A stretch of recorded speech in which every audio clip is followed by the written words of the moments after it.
Well, God bless you one and all. Welcome back to the Bishop's Corner. And of course, I'll be your host tonight. My name is Bishop Dr. Herbert N. Scott, the Chief Prelate of the Liberty Hall Cathedral of Praise Ministries. And our headquarters is right here in the heart of Brooklyn. And of course, we do want to thank God for the man of God himself, Philip Reed, who is affectionately known as Dr. Phil. And he happens to be the CEO, the owner of Phoenix National Business Group. Well, we have a fantastic program for you tonight as usual, but before we should even get into that, we just want to welcome with us tonight one of our great panelists, of course, Bishop Dr. Neville G. Wolliston, that is with us. So, man of God, always a pleasure to have you, sir. I were going to say Dr. Heather Francis, but she's missing. Okay, but I'm sure that she'll be weighing on. Well, as I said, we have a beautiful program planned out for you tonight, focusing on the family part 2. And the title is, What are the Signs of a Dysfunctional Family? Let me say that again. What are the signs of a dysfunctional family? And we must understand that when we mention the family, we have all different types of family structures, from the nuclear family all the way down to the unconventional family and so many other families in between. And we'll be looking at them tonight. We definitely will be looking at them tonight. There's so much to say, and I believe that we have the people on the panel that are definitely willing to say it tonight concerning the family. The first question that I would like to put forth is this: what are the different types of family situations that exist in today's world? What are the different types of family situations that exist in today's world? Bishop Dr. Neville Wolliston, man of God, how say you? Bless you, Bishop. Good to be back again on the Bishop's Corner. Always look forward to it on Thursday evening. As I was doing a little bit of research and going through this topic, my mind went back to when I was a kid, many moons ago.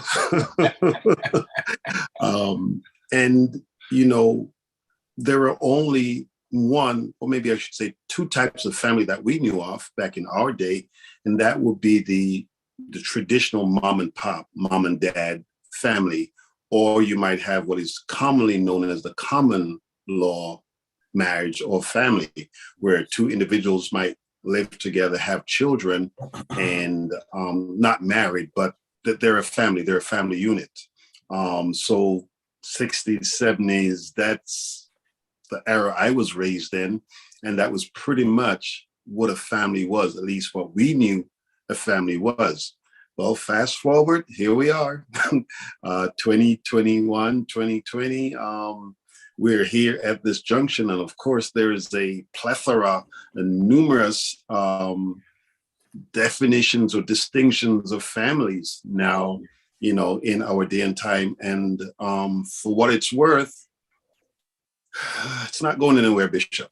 As much as I could wish that we could roll the clock or the time back, it is what it is, as they say. So we have the traditional nuclear family, of which most of us will come from: mom, dad.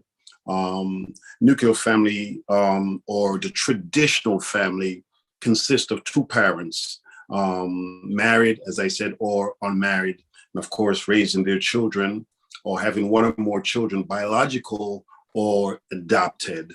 The main idea with the nuclear or the traditional family is that both parents, mom and dad, raise their children. All right. Now, of course, with any family or family type, you have strengths and weaknesses. You have plus and minuses. So let me just go through a few real quick. On the traditional family, the strengths are financial stability. Both parents usually works. That's a good thing. Children are raised in a stable parenting situation. Yes, we do have the challenges as we've had in the past, whereas you have the lock key, or the kids that are home and nobody's home, or no parent is home. But you have a stable parenting situation. In my situation, Bishop, mom didn't usually work. when she did go out of work, she would work like a second shift when dad came home. So there's always an adult, a parent in the home, and that worked. Now, of course, that can't work for everybody. Not everybody can work a second shift or both second and first, but they made it work. So you have a stable parenting situation, you have consistency, you have emphasis on health and education. And of course, with our parents, like most parents, education was paramount. I mean, you've got to go to school. You mean, you've got to, if it's not school, it's a trade, because these were the kind of ethics that were instilled in us, especially as young men.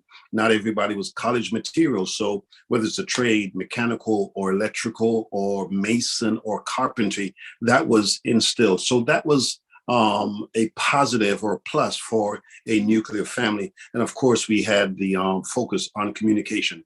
With that being said, there were also weaknesses of the nuclear family, which can be exclusion of extended family that led to isolation and stress, exclusion of extended families. And I definitely can, not in a bad way, concur with that, because truth be told, some of my cousins and uncles and aunts, for whatever reason, I didn't know them until I was like probably my 20s and late 20s and so forth. And the crazy thing about it, they live like in the same town, the same city. But so for some reason, our parents felt, you're not supposed to mix, you're not supposed to mingle. So it kind of like, the extended family was not really introduced to us until we had a later date. And so, of course, the negative was you can struggle with conflict resolution. Nuclear families can become two-child focus, resulting in self-centered children and families neglecting other important things. So you have the negative, you have the positive. Let me just throw one more at you. Nuclear families can be strong and successful, with both parents being great examples for their kids. These kids often have many advantages over and over with other families, which can help them to go ahead in life. However, like any other family, nuclear families have their struggles. And I would say that for any family. But I think what's most important, Bishop, if a family really has God in the center, it makes a big difference. And for our family, like most families, I think that's what made the difference. Let me ask you a question, man of God. As one that was grown up like in the 60s and so forth, as you mentioned, what do you think about families like the polyandrous family, where you have like one woman and a multiplicity of men, 3, 4 men, and they call themselves a family, and they even adopt children, so forth? How do you feel about that? Well, Bishop, like I said last time, I believe that has been an attack on the family. And this is definitely a plan of the enemy. Because when you think about it, look at the original family. What did God have in mind? Now, so this is just me speaking, for me to accept a family situation like this and call it a family, it's not from a biblical perspective, and I wouldn't call it as such. It's something, whatever that thing is, but is it a family from God's point of view? I don't think so, because we see where there was, as the traditional family, male, female. Of course, we go back to Genesis, where there was Adam, and then there's Eve. God said it's not good that a man should be alone. And then you have the children. And for thousands of years, that's how it was, Bishop. So here we are again, as I mentioned some time ago. The family is a good idea because it's God's idea. Yeah. Now, it wasn't my idea. So how could I change something that wasn't mine to begin with? I don't have the rights to it. It's kind of like, I don't sing, but if you write a song, if you are an author or you're a psalmist and you write a song, you copyright it. It's yours. Yes, we can have remixes here and there, but the original, Bishop, is the original, and it ain't nothing like the original. Like they say, Coke is a real thing. Ain't nothing like Ain't nothing like the real thing. No, I'm not knocking Pepsi now, but Coke is the real thing. Yeah. Uh, Thank you, man of God. Okay, let me just ask you one more question. With the nuclear family, okay, two people getting married, and naturally their desire is to have children. And somehow they find that they cannot have children. I mean, I know that they can adopt children, okay, but children coming from your own loins, it's totally a different thing. What do you think they are going through psychologically? Wanting to be able to bring Mhm. children into the world, but cannot. What do you think they're going through psychologically? I can only imagine, Bishop, that has to be difficult, especially for the mother, because as you know, back in the Bible days, if a woman didn't have the ability to bear a child, she was Mm, considered to be cursed. mm, She would consider to be cursed, to be barren. So I can just imagine. I think that's any woman's joy or any woman's pleasure to have a child. We saw what Hannah went through, yes. and others like her. But what we found out with women like Hannah and Sarah, when they did conceive a child, Bishop, it was God sent. It was a special child. Amen. So what we do find today, that we have advancement in technology, in medical technology, where, whether it's intravenous or different things, or whatever it is, that they can say, let's try this or let's try that. But outside of that, or outside of the adoption, Mm, yeah, it's got to be difficult. Not only that, I think two individuals that come together knowing God and not able to have a child, I think there would at some point become a peace within, which can only come from God. Which can only come from God.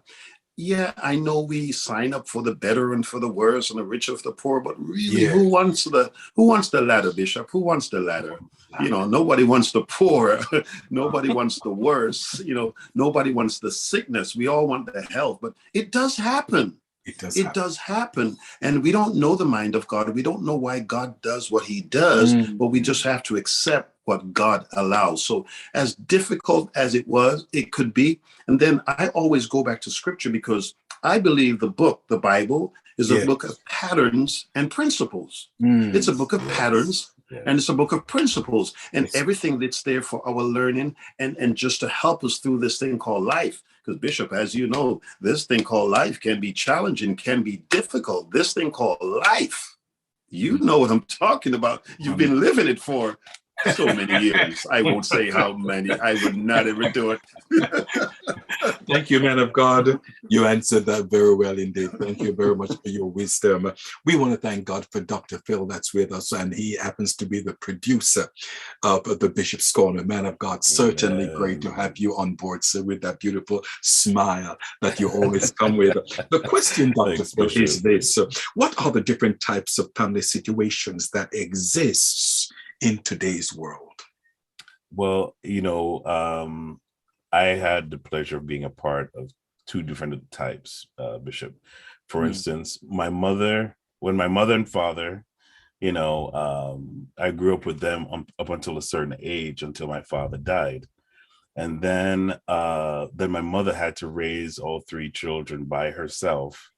Uh, and she's still alive now, so she raised us into adulthood, right?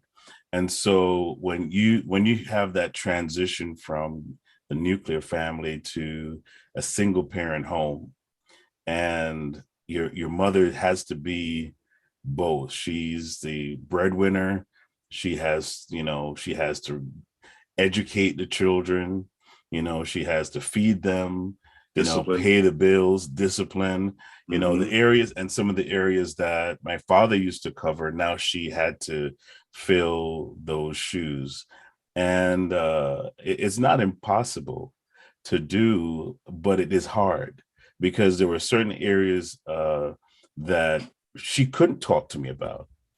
There's certain areas of being, boy, and especially when I became a teenager, the disconnect started to happen, right? Because now I wanted to know how to be a man, and she really didn't know that part. So I had to, she had to bring me around different male figures to learn how to do certain things. But even then, from the child's perspective, it's rough in the sense of now you're looking for an identity to attach to when Yes, it of comes to course. manhood, and so that was a rough part for me. My sisters had her. So if you look at how my sisters really developed, they're educated, they work hard. They had that model to follow through her to where they could emulate that.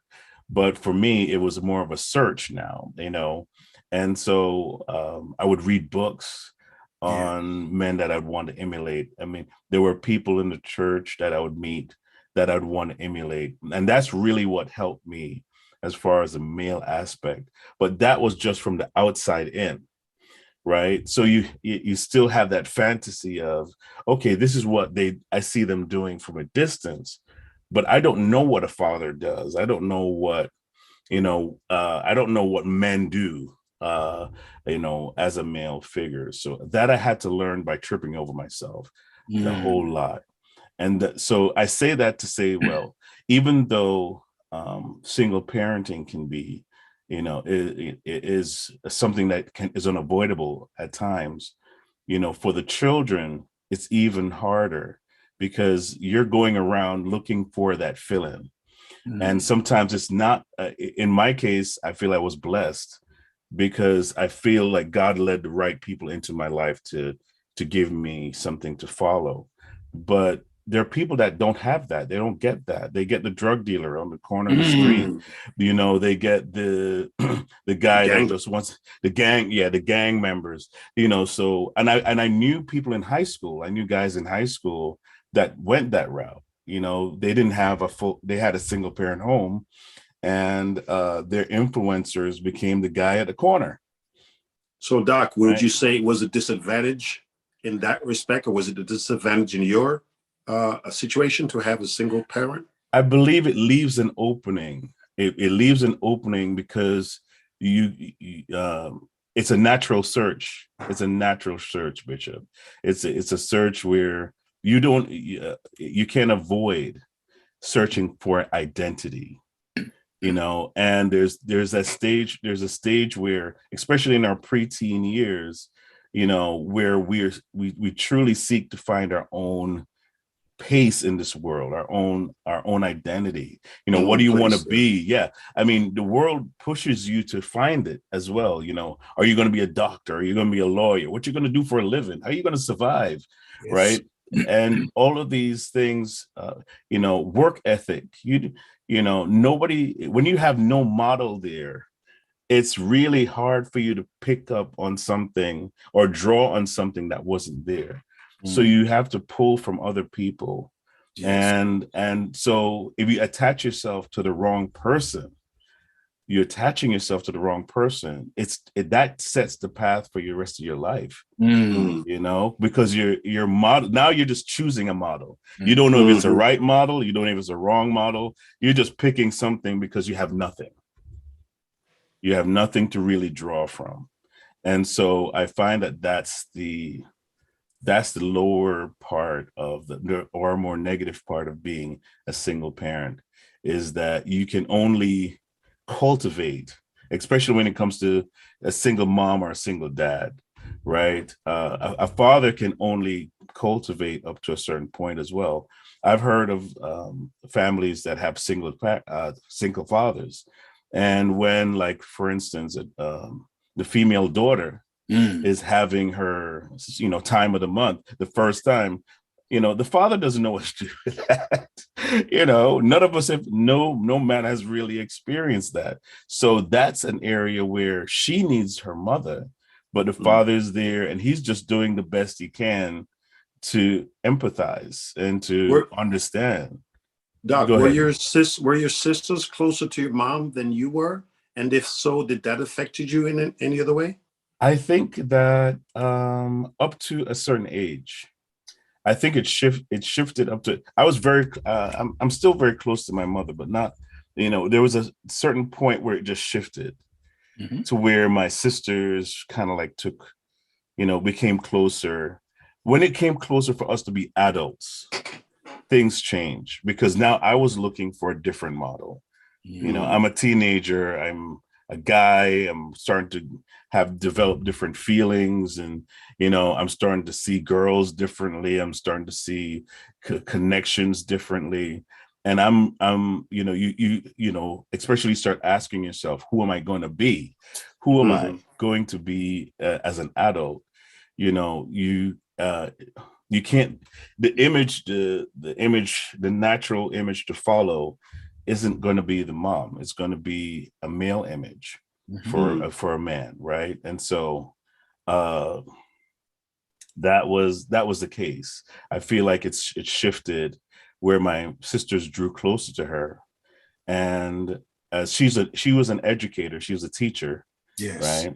And so my sisters were high in education. They, you know, they got several master's degrees or several.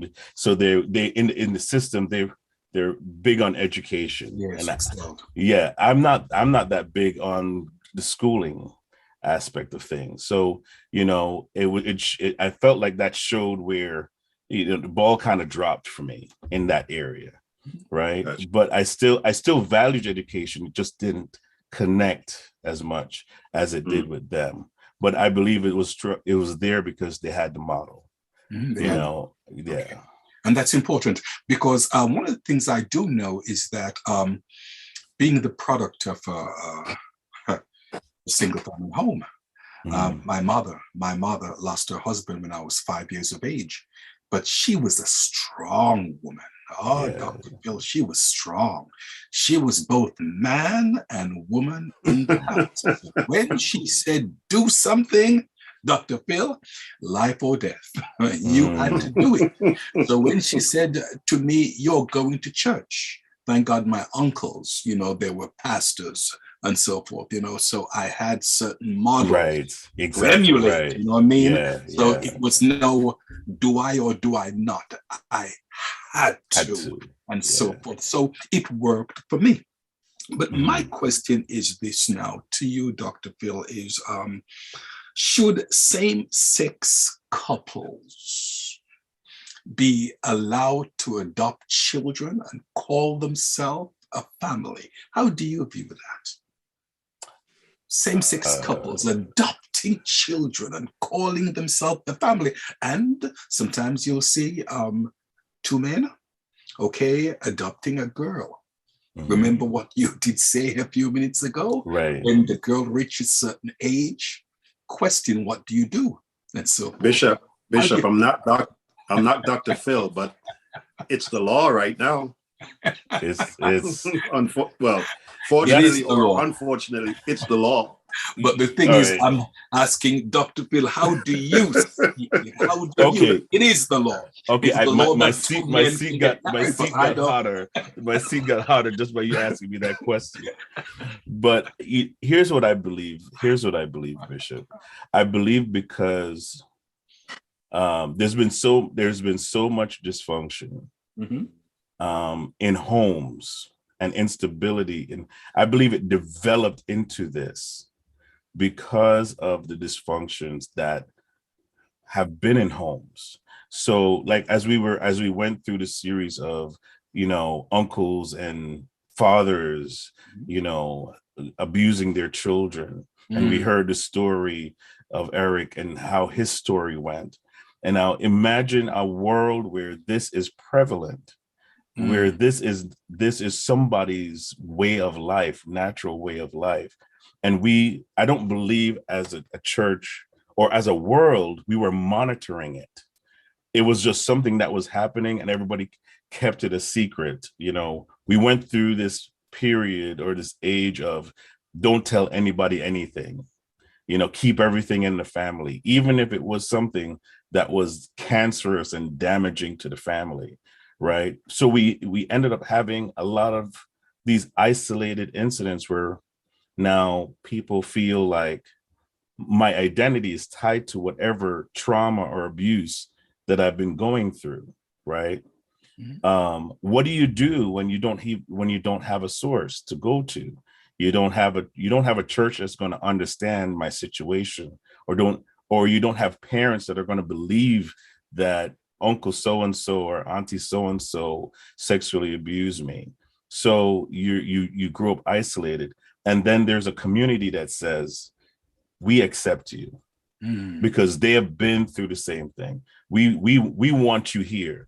And that I'm going to say is where I feel like the church missed it, is that we started ignoring the hurting people and started accepting image over what we were really there for. And that's to bring healing and restoration to our communities, right? Through the power of Jesus Christ, through the power of the word of God. We missed it, rather than, helping those who are hurting, we pushed them out the door. We see them come in with a dress that is too short. Oh, let's kick them out, right? But that's the place they were supposed to be. That's the place that we were supposed to bring healing to that situation. And so I think right now we're living in a world of results. Because we ignored that, and because that disease was able to fester, it became natural. I believe a part of our human state is we try to make things normal so we feel normal, so we feel okay about ourselves and who we are. Okay. And so when we look at the LGBT community, that's an adjustment. That's a mental adjustment. It's a mental adjustment to say, well, I can't just live rejected by everyone. So I'm going to develop my own community to say, I'm okay. And that's what we're seeing with the different brandings now. The different brandings are, I need to feel okay. I need to feel okay about who I am as a person. And that should only be found in Christ. That's where our true identity is to be found, right? And so I believe that our ideas and our view of the LGBT community should change, in the sense where these are people that have lives and and they have experiences, and they still have a soul, and they still have a purpose. God still has a plan for them, and we should still be that place. Right. The church should still be that place that has the answer to say, well, I don't agree with your lifestyle. You're not saying, but I am here for you. Okay. I think Jesus modeled that very well, Doc. The woman at the well, he knew her situation, but guess what? He said, hey, I'm gonna chill with you. I'm gonna sit with you. Hey, by the way, can I get some of that water? I mean, I mean, look at Jesus. But look at how he used the power of love and not condemnation. And I think you're right, Doc. We have really missed it. We've missed it because I don't think, we were talking earlier, it wasn't the main focus. What is the main focus? Love. Right. Jesus didn't come for those who are well. Think about it. That's right. So if we're only going to look for those who are well, right? Forget it. What is the point? Amen. We are here for those who are sick, wounded, rejected, ostracized. I mean, we're not thank God you're well. Right. That's not who we're looking for. So I think you are correct. The church has missed it, but I think, we've gotten to a place where our understanding has been enlightened and enlarged, where we realize that it's the big picture. It's not the small picture, the big picture. And as Bishop said, what is the main focus? That's Jesus went over to this woman and chilled with her and chat with her. And you know what happened in the end? He got her. He got her. Yeah. He got her. Great without condemnation. Amen to that. So let me ask you a question, Bishop Dr. Neville Wolliston. Okay, with the same-sex marriages, okay, them adopting children, okay, what identity does the child adhere to? What the child sees mainly, or other identities? I'm not a psychologist, Bishop, but it's very possible, because I say that because the model that we were given, it's mom, dad, male, female. Right. So it would be foreign for me, or let's even take away same sex. It would be foreign for me to see a relationship where mom and dad are together, but they're not married, which is common law. Right. Likewise, it would be foreign to me to see a relationship where God is not involved, because the model that I was given was God-centered first and foremost. Secondly, it was the traditional nuclear mom, dad, male, female marriage. So obviously, if these are my models and role models, I'm going to aspire and adhere to that.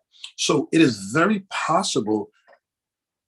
I wouldn't say exclusively possible. I wouldn't say, definitely or unequivocally, without a shadow of a doubt. But I would say it's very possible that this child could model that same-sex pattern and say, okay, this is the norm. We've talked about it before, where in the area of sexual abuse, whether it's a female from a young age and she thinks, oh, that's normal. So she grows up at 10, 11, 12. Oh, that's normal because of, I'm talking about the abuse.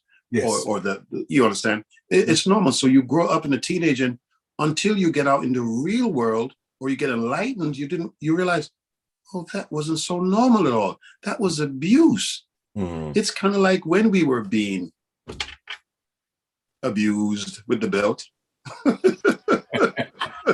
It was normal to us. That was normal. Child abuse, they call it now, right? We didn't see it as such. It was normal. And if we're not careful, we'll model the same model with our children, because that's what we model. So short answer, Bishop, it's very possible. I don't know exclusively if that's the case across the board, but it's very possible, and that could be dangerous. Gotcha. Dr. Phil, how do you feel about that? Well, yeah, I agree with Bishop Wolliston.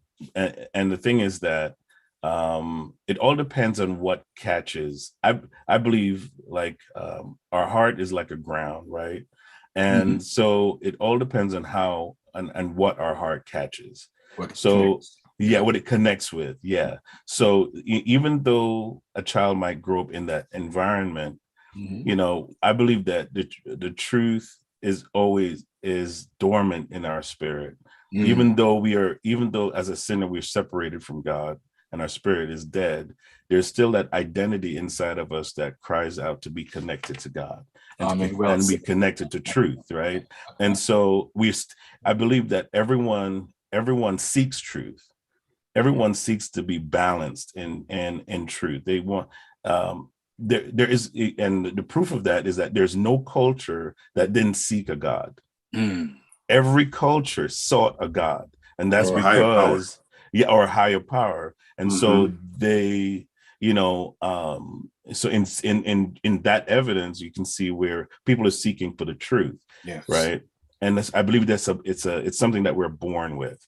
So a child growing up in that home, yes, they're seeing all of that, but they're trying to make sense of it. And when they start asking them questions, what's my identity? Yeah, that's where they start to try to attach themselves to what the reality is going to be. That's a good point. And as you brought that up, I've known of Caucasian or white couples who have adopted Black kids. And at a certain age, these white Caucasian parents says, you know what?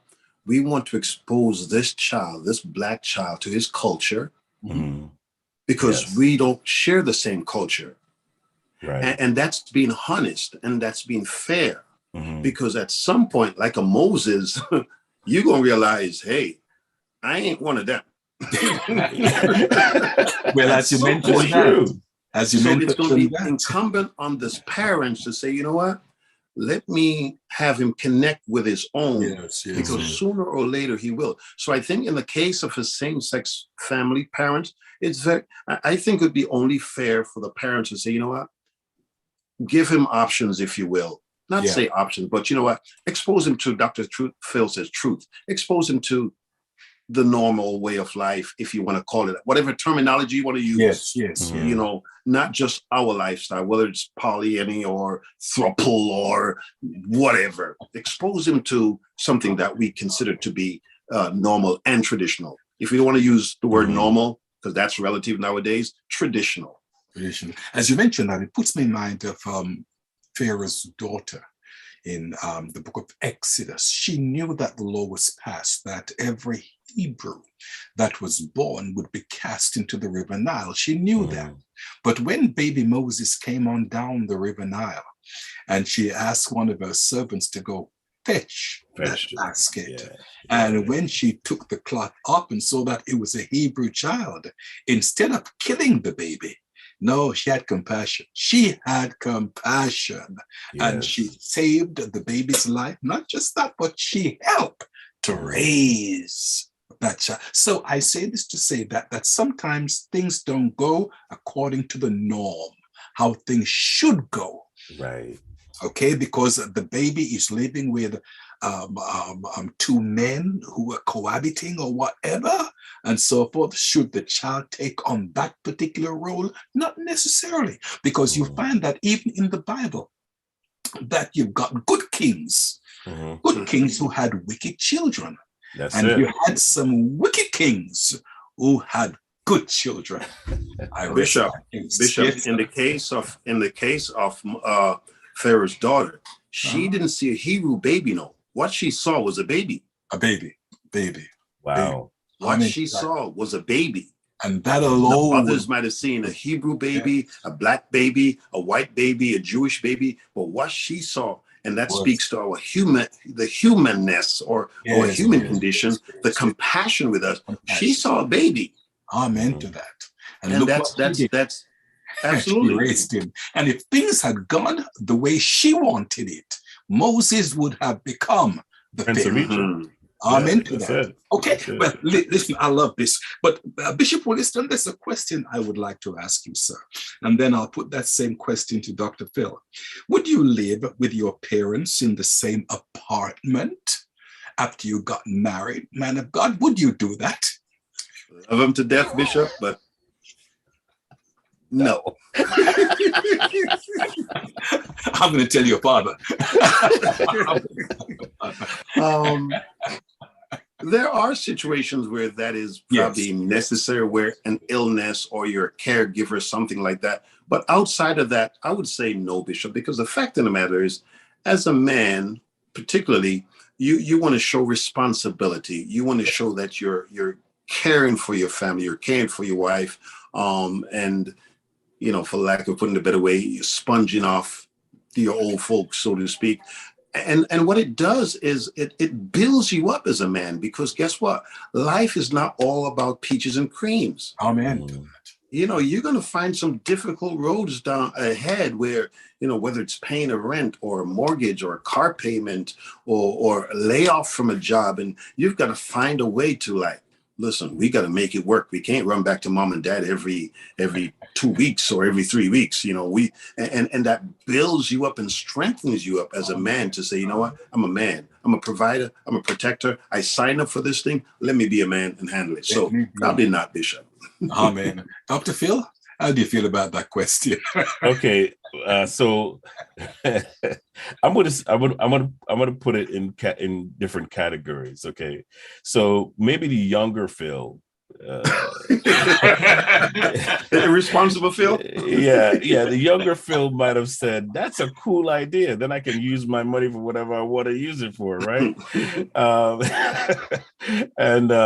But you know, as you get older, you want to have your own things and, you know, live in your own space and make your own decisions, and so, you know, it's imperative that if you're gonna live a grown-up life, you got to live it away from your parents, right? And develop your own identity as a family and as a unit. So it's something that has to happen if you're going to mature as a family. Amen. You know, and I'm going to emphasize this, that I believe that primarily the man is supposed to lead the path to that, because the man carries the vision for the family. And so you have to have a vision of where you want to go and what your family should look like, and develop systems within your family in order to go in that direction. And that's what I believe the place of the man is. Like, for instance, if you look at Adam, when God made Adam, he gave him a job. And his job was to organize the world. He named everything, and everything had a system, everything had a category, and Adam managed that. And then he said, man should not be alone, because Adam started looking to move on. He was like, okay, I see a mate for this one. I see a mate for that one. Where's my mate? And so, it wasn't good for him to be alone. And so he's the orchestrator, and he sets the environment of the home. And so I believe also that should naturally be the case, Bishop. Yeah. Thank you much, sir. Thank you much. Bishop Dr. Neville Wolliston, sir. Hear this question. And I put this to Dr. Phil before you came on. But hear this. You have different types of family members. You've got the caretaker. You've got the controller. You've got the peacemaker. You've got the mess maker. You've got the quiet one, you've got the clown, you've got the sarcastic one, you've got the connector that seems to know everybody's business. You've got the loudspeaker, you've got the chef, you've got the lazy one. In your family, really. I think I know the question already. Man of God. Bishop, go ahead. Which one are you, man of God? I figured that was the question. Wow. I love you, man. How much time do we have? Can we go over that list again? The younger me, Bishop, would have been the controller, I think. Controller. Wow. Yeah. I just like to have everything in control. I know what's right. But time have a way of just beating you around the head and teaching you certain things that you don't know you can't learn in school. Bishop Wolliston, before you go any further, I just want to know that after this conversation, I'll be having a conversation with your wife. Go ahead, sir. Well, Bishop, for 39 years, I think I'm doing something right, so you should be okay. But it's kind of like marriage, obviously, is a learning experience. It's school. It's on-the-job training. Yes, so it is. Yes, it is. It's on-the-job training. It's, you don't learn certain things. I mean, especially when you come home from the hospital with a baby, you don't have a manual. Right. Right on. Right on. If you're blessed, you have grandma or mama around, or some other female that is older and they can help you. So I think the younger me would be that. I think I forgot the categories, but what I realized now, I don't have to know everything. I don't have to be everything. I put something on the post out earlier that says something to the effect that leaders are great when they have smarter people around them. And not be the smartest. You don't have to be the smartest because you're only as good as the people that you have around you. I think it's in marriage makes you evolve. It just opens you up it stretches you, absolutely. Because again, here we go again, Bishop. What is the model? And sometimes the model that we have is not even from our parents. It could be the culture. It could be television. It could be what have you. But as Dr. Phil says, who are you really? What is your identity? What can work for the family over here won't necessarily work for my family. You understand? So with age and maturity, it plays a great role, and it does open you up and stretch you up and look at the bigger picture. What is the bigger picture for the family? And it's to be God-centered and to be God-like so that the world can see Christ through us. And I think that's huge. You know what? I want to add something to that too. And that is, don't be afraid of making mistakes. You can recover. You can recover because the mistakes are a part of the learning process. And that's something I had to ease myself up on. One of the things, as we were talking about family, right? And one of the things I really put pressure on myself to be was the ideal, husband and the ideal man. And because I was measuring myself with an invisible person, right? And this person was perfect. This person did everything right, And so I was competing with that person. So every time as a young man, I failed in my, in fact, when my first marriage failed, I tied that to my identity so much that I felt I failed. I felt like I was a failure and that nothing else in my life is going to work because I couldn't even maintain a family. Right. And that was my mindset for years, Bishop, until I started learning that I had to forgive myself for not knowing. Failure is not final. Failure is not final, right? And you're not, and like you said, you're not going to know everything. And so sometimes we have to live in a world of forgiveness for even ourselves to say, well, yeah, I ventured in this, I'm learning, you're learning. Right? You're learning. So you make a mistake in the process of learning. Don't freeze up and hold yourself to that mistake. Just, count it as a part of your process of maturity, and move on. Your condition is not your conclusion. Oh, and that is so important. That is so important. But Dr. Phil, please, sir, explain to me. Naturally, you belong to a family. Okay, caretaker, controller, peacemaker, messmaker, the quiet one, the clown, the sarcastic one, connector who knows everybody's business, the loudspeaker, the chef, the lazy one. Okay, so I am definitely the sarcastic one. Okay, I'm my wife will tell you that. My sisters will tell you that. Definitely the sarcastic one. Thank you for being honest. So Doc, Bishop, yes, Bishop, I think I told you what I'm not. I didn't tell you what I am or was. Read that list again for me. Okay, we've got the caretaker. That definitely is you, man of God. The controller. Question. The peacemaker. The mess maker. No. The quiet one. No. The clown. No. The sarcastic one. No. The connector that knows everybody's business. No. The loudspeaker. No. The chef. Definitely the lazy not. one. The lazy Oh, definitely not. So I think caretaker is good for me. Caretaker. Amen. Yeah. I do see that, especially as a pastor. And let me say this, that you grow with certain things. I became a pastor. I was appointed a pastor when I was 19 years of age. Did I know a lot? Of course not. But over the years, I've been pastoring now for a little over 50 years. Have you learned something? Oh, yes, you've learned something. It's like you, man of God, you've been married for 39 years, you said. Have you learned something? Yes, sir. You have learned something. You know now how to make it work. Yes. Sir, you do. Okay, that's just question number one, and there's a few more questions. Wait, Bishop, you skipped yourself, Bishop. How can you skip yourself? Well, hear me. Put him on the hot seat. On the list. Bill, I'm being honest with you. I see myself as the caretaker. I do. Caretaker. Yeah. I am not a control freak.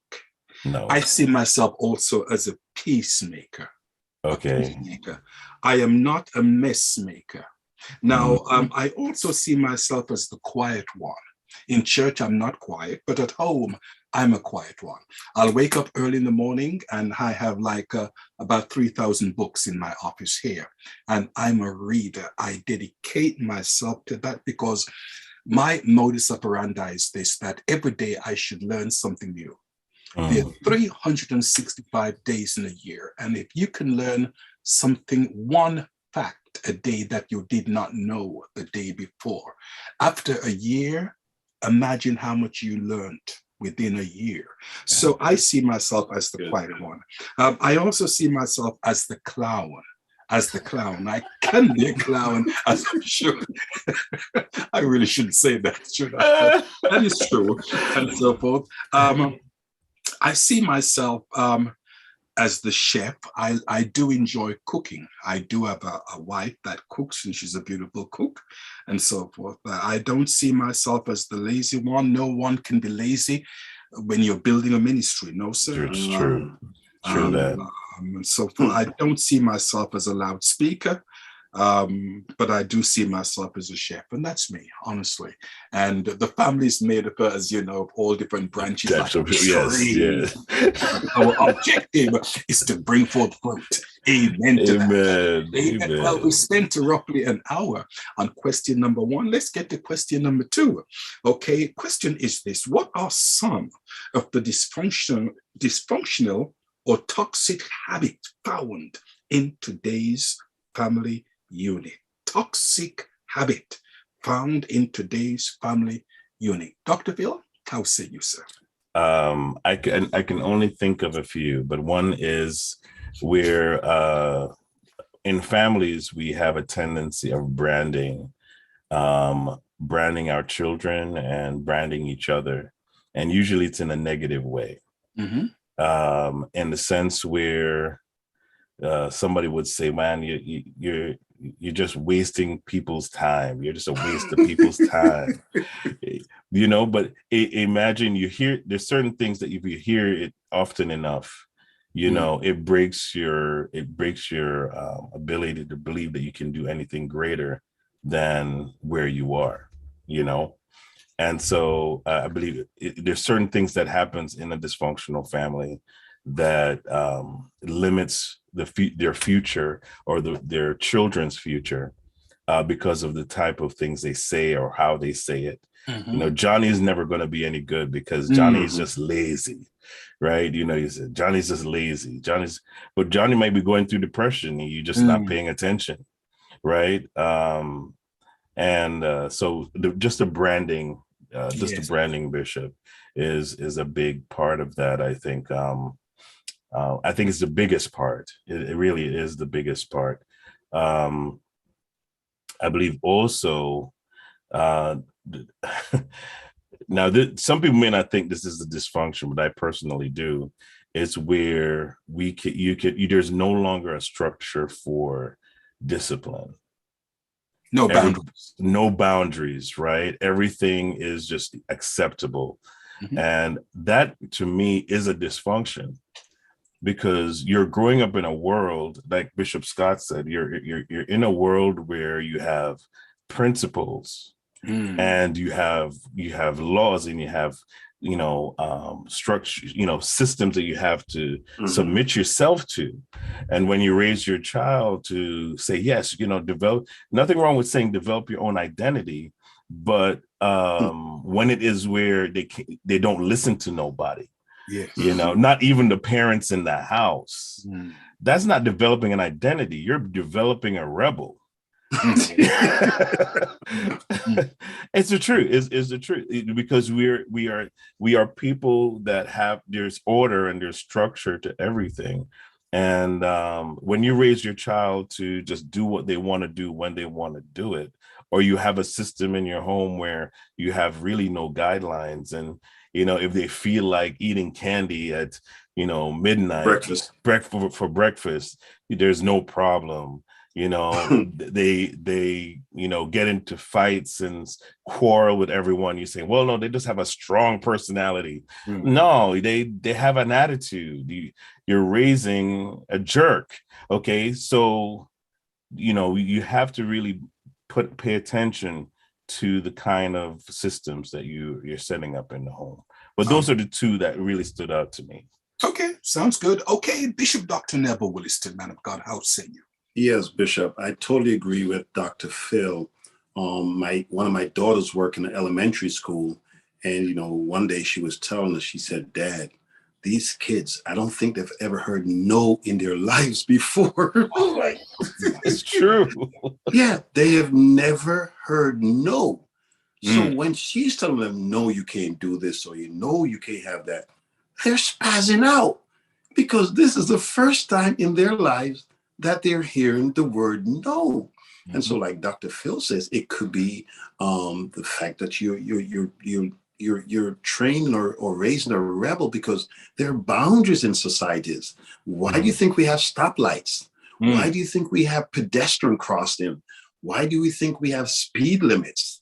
You know, so that starts very early. So I definitely concur with that. But to add with that, Bishop, I would also add, I don't know if it can come under the heading of habits or conditions, but some of the dysfunctional or toxic habits or conditions found in today's family unit: physical abuse, sexual abuse, of course, emotional abuse, emotional neglect. Those are big. You also have denial about the truth, keeping secrets and telling lies.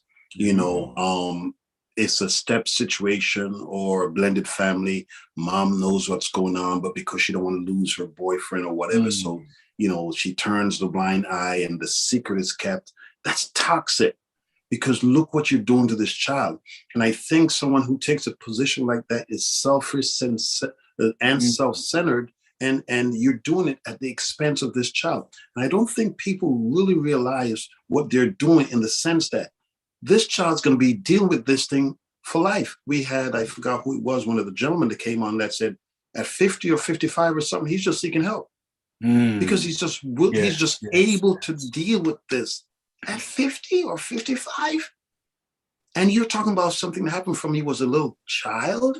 I mean, look how it affected this individual's life. So that's really selfish. Of course, we have alcohol, substance abuse, addictions, and so forth and so on. You have don't talk to anybody, don't trust nobody, and don't even trust your feelings. Dr. Phil mentioned lack of boundaries. I mean, Bishop, the best thing that my parent, particularly my father, did to us, he allowed it so that we didn't have to end up in jail. We didn't spend a night in jail. I mean, my father was the chief of police. He was a school superintendent. He was the pedestrian crossing guard. Yes, I mean, he was the motor vehicle. He was everything. He was a good man. But no, he's a good man. He is a good man.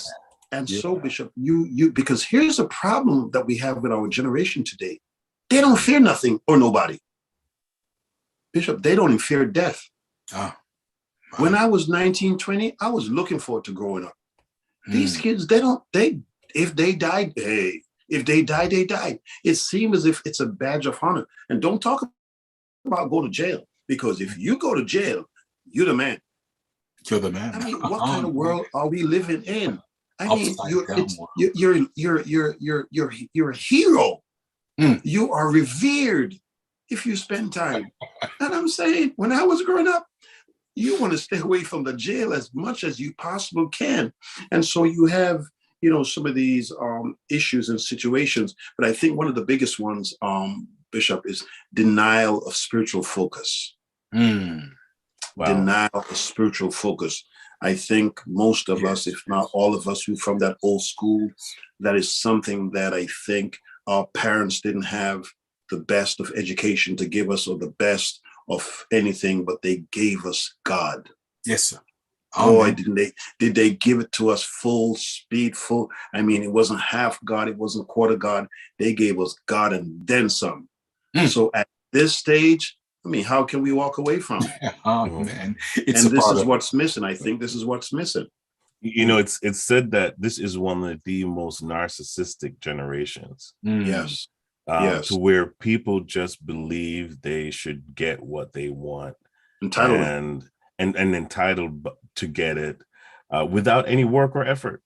This is one of the microwave kind of ages where people want things right away.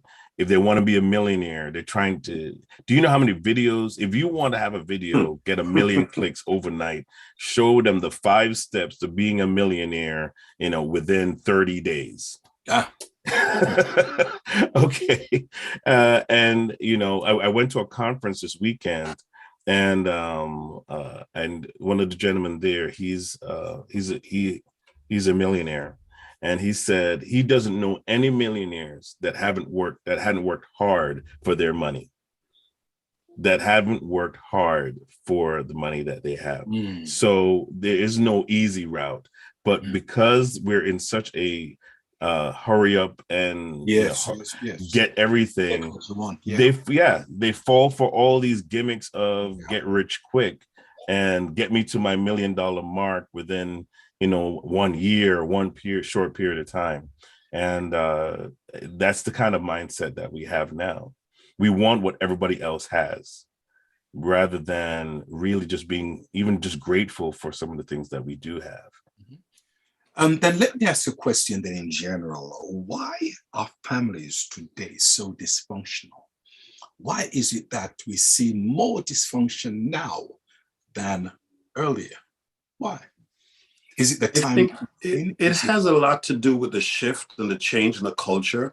If you go back to our parents or even our grandparents, Bishop, there was more of a family structure unit. Yes, sir. I think that's fallen apart. I think that has a lot to do with it.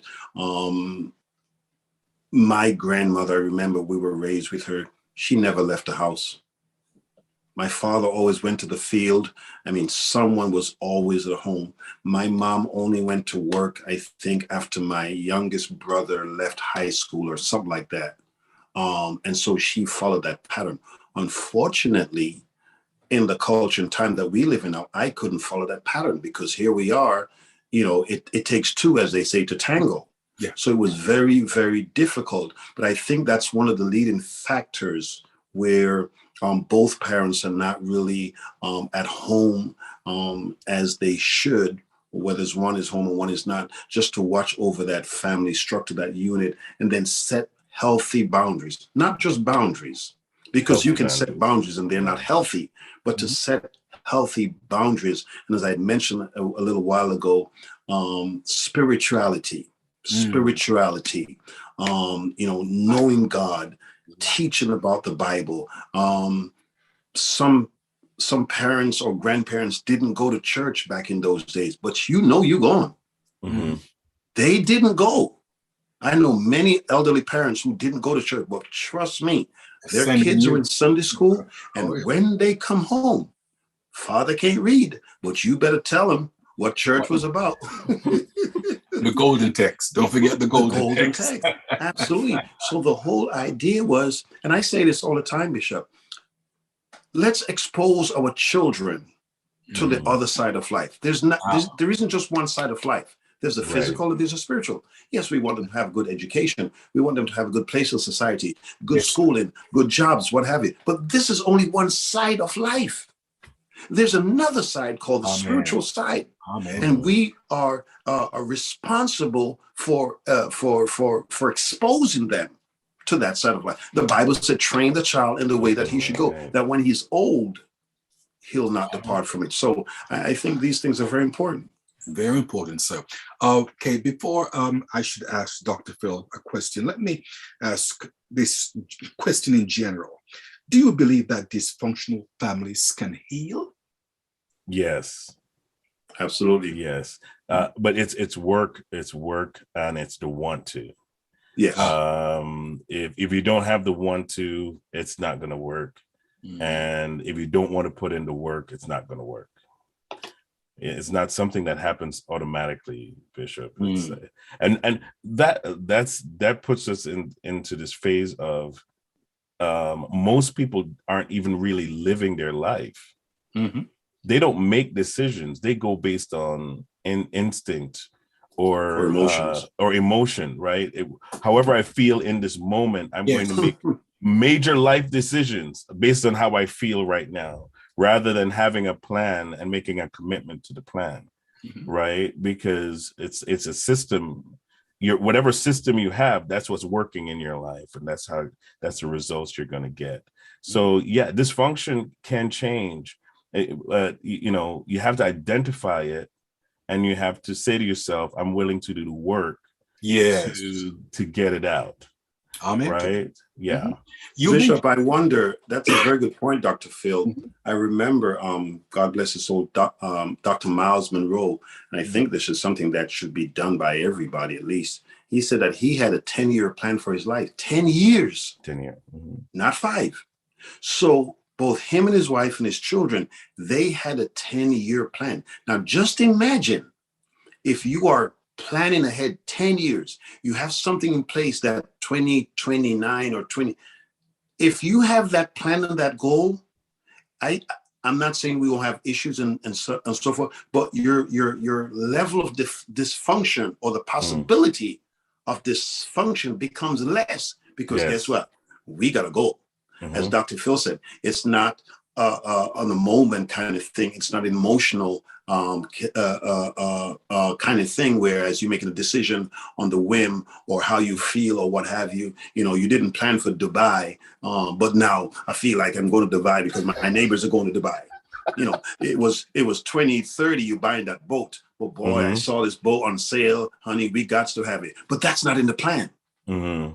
So I'm wondering if these are the things that leads to dysfunction, because we didn't have a plan. Because can two walk unless they agree? Yeah. Dr. Phil, you said something there that you've got to want to. You've got to want to. And it was just last year I spoke on a crazy subject. And I know you'll laugh when I tell you, but it makes sense. How big is your want to?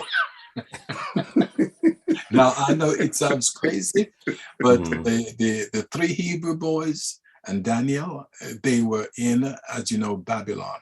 Okay, and they wanted to show the Babylonians how powerful their God is, to the degree that they said, we will not eat the king's meat. Give us the pulse, herbs, give us vegetables, give us salad. Anything that's dedicated to other gods, we will not eat it. So we don't want his meat, we don't want his wine. Their want-to was so big that even when it was time to bow before the image, they said, no, we don't want to, we will not. We want to prove that our God is God, to the degree that even if you make the fire 7 times hotter, the question is, how big is your want to? These guys wanted to show forth their God. So this tells me something. If you want something bad enough to get out of that culture, out of that system that you are in. You know, Bishop, with that also, I think it's important to recognize the dysfunction. Sometimes it might be classified or called generational curse, whatever your category or classification is. I think you have to recognize it, and then before you can actually do something about it or deal with it. It's like an alcoholic. I mean, what is the first step? Recognize, hey, my name is Neville Wolliston. I'm an alcoholic. Can you imagine that? You know, this room full of people. Because what are you telling yourself? You are what you are. You're claiming it. You're owning it. Not that we're going to own the dysfunction, but we're going to call it for what it is, and we're going to work against it so that it does become a part of our generation or history. Let it be past, but let it not be present or future. But like Dr. Phil says, you got to work it to work it. You know, but when you identify it, you're exposing it. Right. It's not really you're not really saying this is. It's especially when you've reached a place where you want to be healed. It's like you've got to say, "This is my problem. I have a problem. This is it. This is my problem, and I want to get rid of it." And you're saying, "I need help to get rid of it." And the moment you get to that place, your healing begins, because now you're saying now you've identified the enemy. Right. And so if you keep silent, you give power to it. It's just like an abuser. Right. You keep silent, you give them power. Right. Absolutely. I see Saul before he became Paul as a very dysfunctional person and so forth. But the thing he's like, well, listen, that's another thing. But listen, well, he didn't think so, though, Bishop. He didn't think so. Right. He didn't. So, yeah, he didn't think he had a problem. And so forth. But when the Lord knocked him off his ass, then he found out he had a problem. So every now and then, the Lord knows exactly what to do.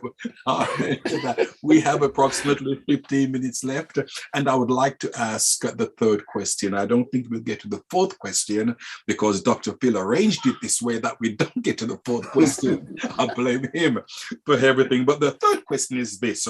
What are some of the things some parents can do to enhance, stabilize the family unit? I think, go ahead, Doc. Okay. I thought you were going to go. I would say that education is the key. Not just education of your kids, but educating yourself. I mean, I'm not talking like just school education. I'm talking about like what Bishop Scott talked about, reading a book. Find books in the area. Once you find out what your weaknesses are, and even your strengths, don't go through life not knowing what your strengths and weaknesses are. I think some of us just live without trying to identify what our purpose is, and having goals for our life and direction. And that's really not living. That's just existing. If you really want to live, you got to find out what your purpose is.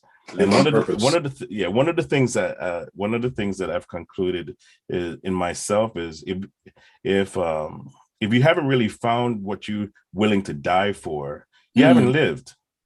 You haven't really lived, because you haven't found that thing that drives you and makes you want to wake up in the morning and get going. Yes.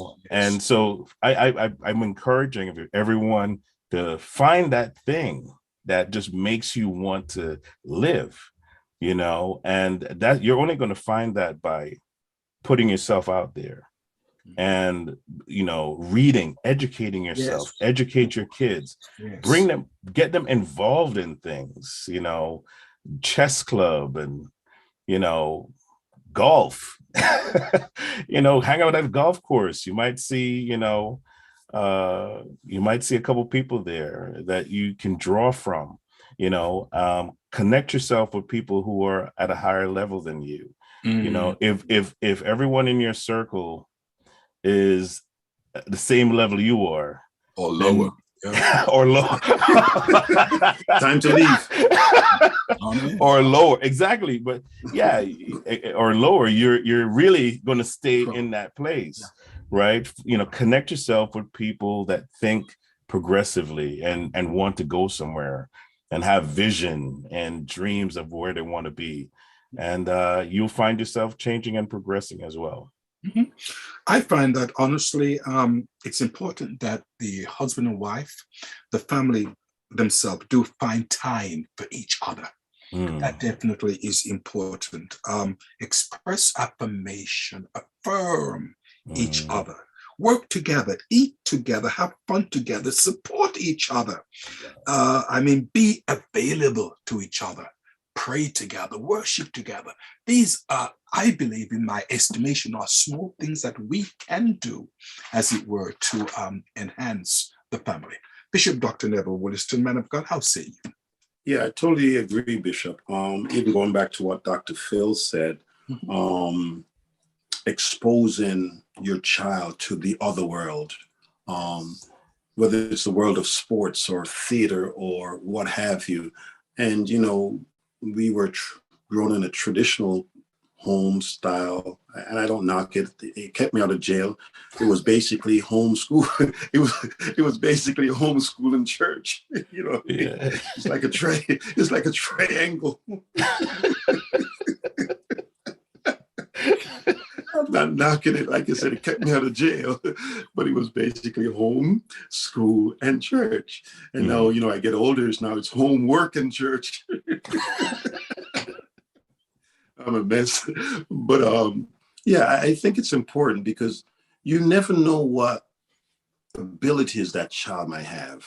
Whether it's swimming or gymnastics. I have folks in my church where their child at a very early age was very competitive as a Black child in gymnastics or even swimming, because they were exposed at a certain age, an early age.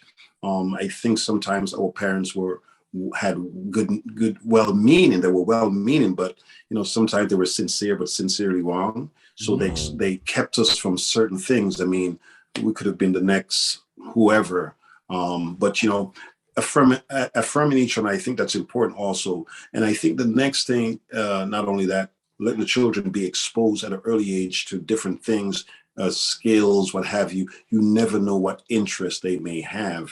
Also, the family unit, Bishop, you mentioned praying together.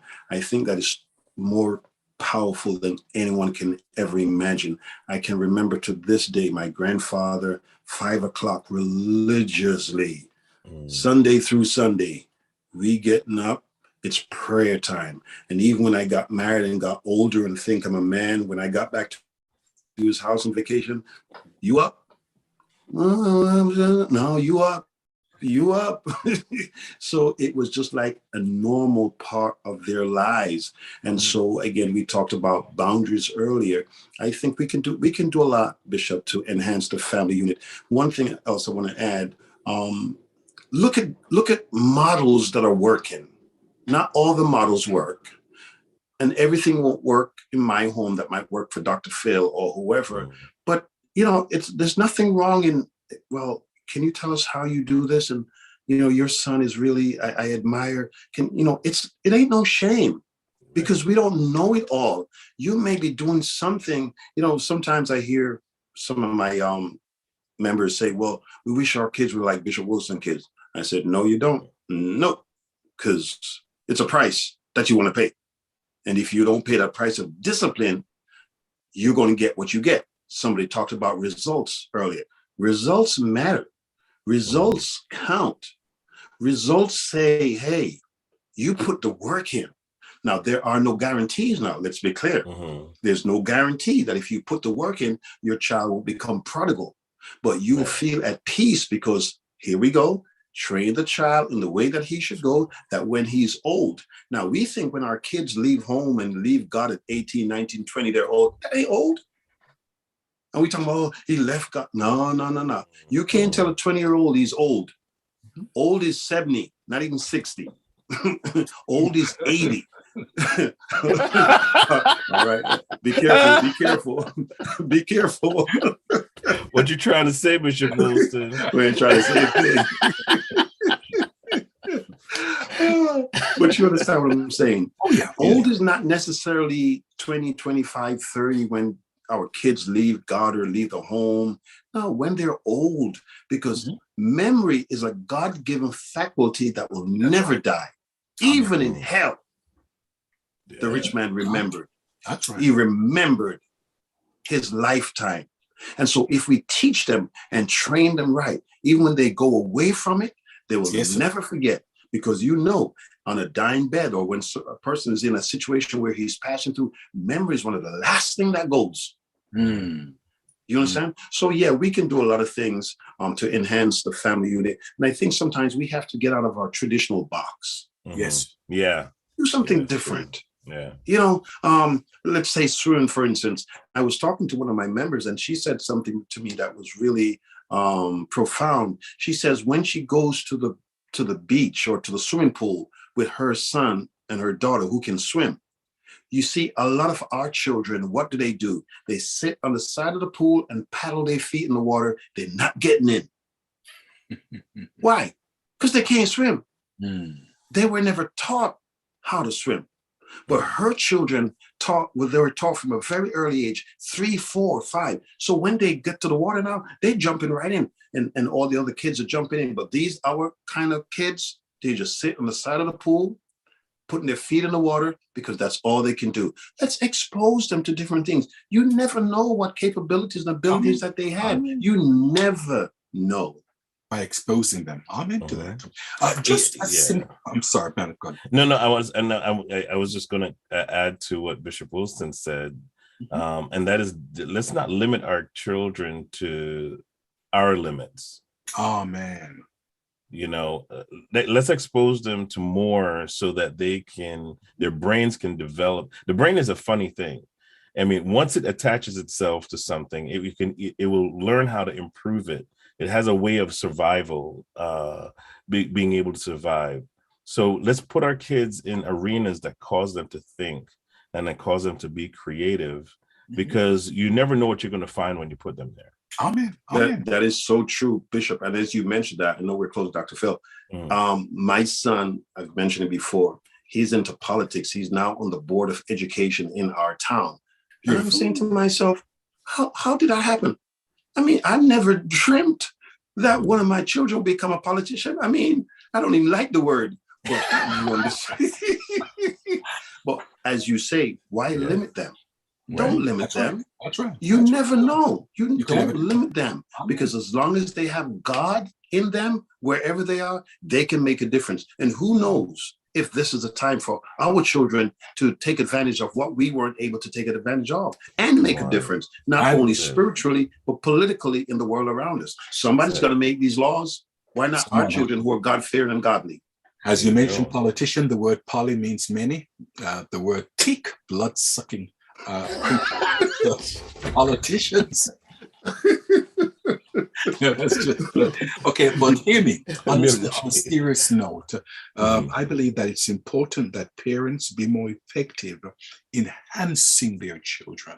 Example: now, boost your child's self-esteem, whatever it takes to boost that.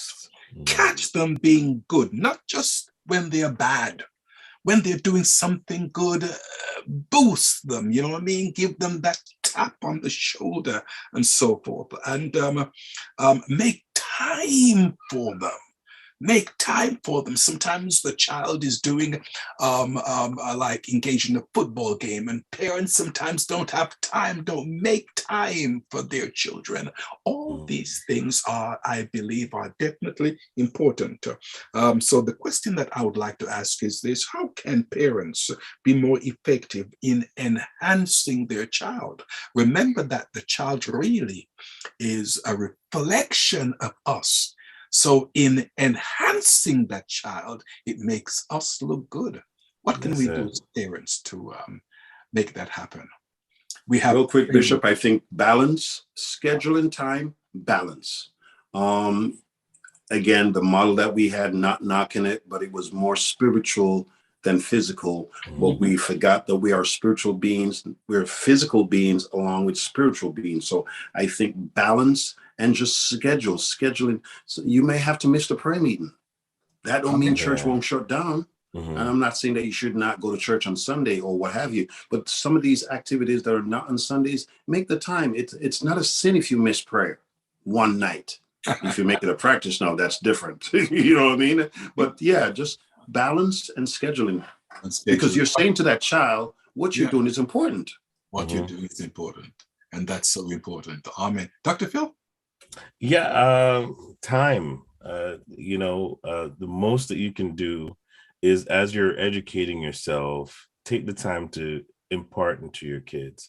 You've traveled a path. You're the adult in the room.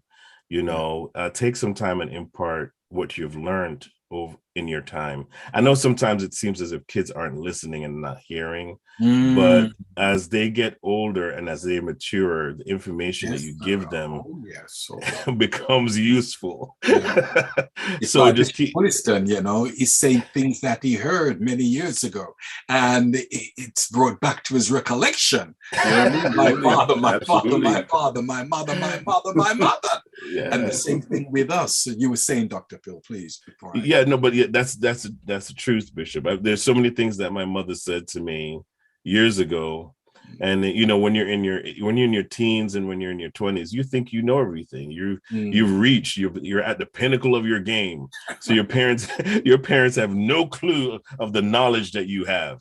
That is, Wait until you reach 40. Then you can look back at your 20s and go, wow, I didn't know anything.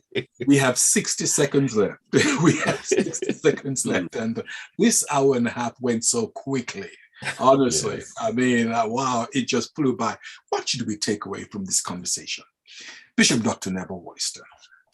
Yeah, we're talking about dysfunctional families, Bishop, and I would say regardless of the dysfunction of your family, because I think everybody have a dysfunctional member, God is the healer, and he can turn things around. He can. I believe you, sir. Dr. Phil. Yeah. Every family has a level of dysfunction they have to deal with, but God works in and through our lives, even through our dysfunction. So, don't give up hope. If you want it bad enough, I believe that you can make it happen. Yeah. The question is, how big is your want to? Do you want it? Wow. We just want to thank one and all for weighing in tonight. We want to thank God for Bishop Dr. Neville Wolliston. We want to thank God for Dr. Phil, the man of God himself, and for those of you that weighed in. This is Bishop Scott saying good night from the Bishop's Corner. See you next week, same time, same place.